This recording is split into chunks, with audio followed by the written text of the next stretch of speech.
the principle of the gray zone, or the principle, if you would, of the healthy zone.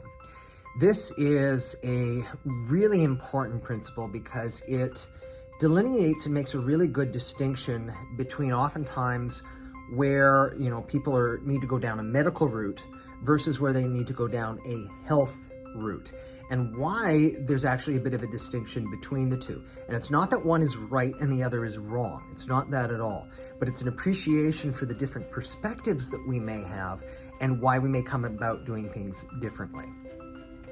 Now, what I'm going to do is I'm going to give a classic example to illustrate this principle right here. Let's say that you're having something along the lines of a blood test, okay?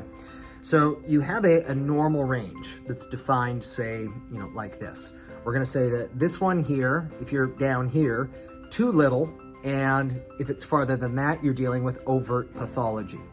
If it is the upper boundary and you're going this way, then you're also dealing with overt pathology, but in the other direction. And so what is defined is that this is quote unquote the normal limit. Now this is from a medical perspective, okay? Because they're looking and they're thinking in terms of overt pathology.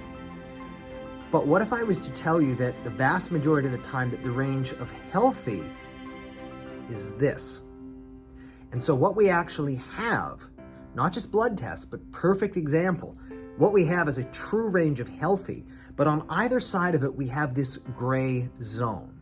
And in that gray zone, it's not truly healthy, but it's not to the point of overt pathology either. It's where you could be just under the limit, but no, everything is quote unquote normal.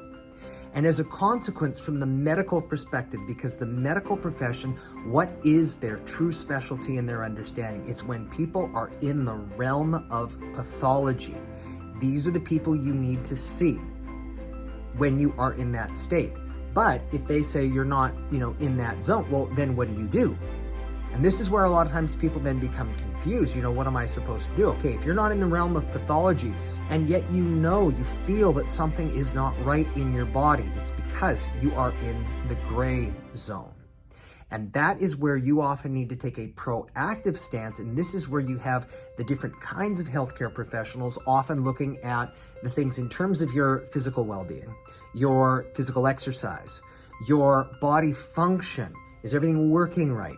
Your nutrition, your sleep, your stress habits, all of that sort of stuff. That's what contributes in the gray zone. And that's where you may still need some assistance, but where you also have to do a good chunk of the work if you don't want to go into the true range of pathology. Now, what's also important to understand is that it is essential to be proactive in this space as well. So as an example, and this is maybe a little bit too tongue-in-cheek. Let's say that you are, you're not your ideal weight, shall we say, because this is a common thing for a lot of people. And you're not morbidly obese, but in the same breath, there's a few, little bits that you could probably afford to lose.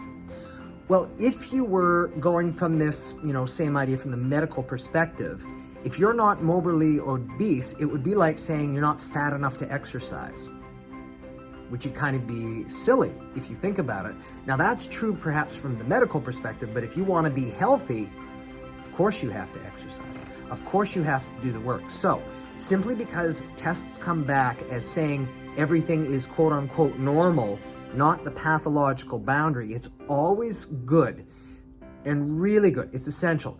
Get that clearance, get that medical clearance if that's the case, so that you're not dealing with the overt pathology.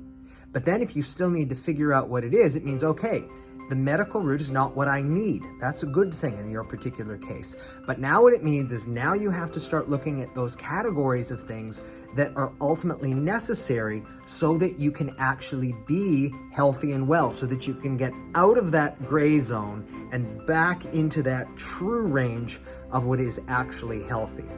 And I think that if we had a better understanding of terms of what we're actually talking about, different boundaries, but different points of view, that would really help people understand where they are in the full spectrum of their health and well-being, and so that they know what different kinds of help do they need in different circumstances.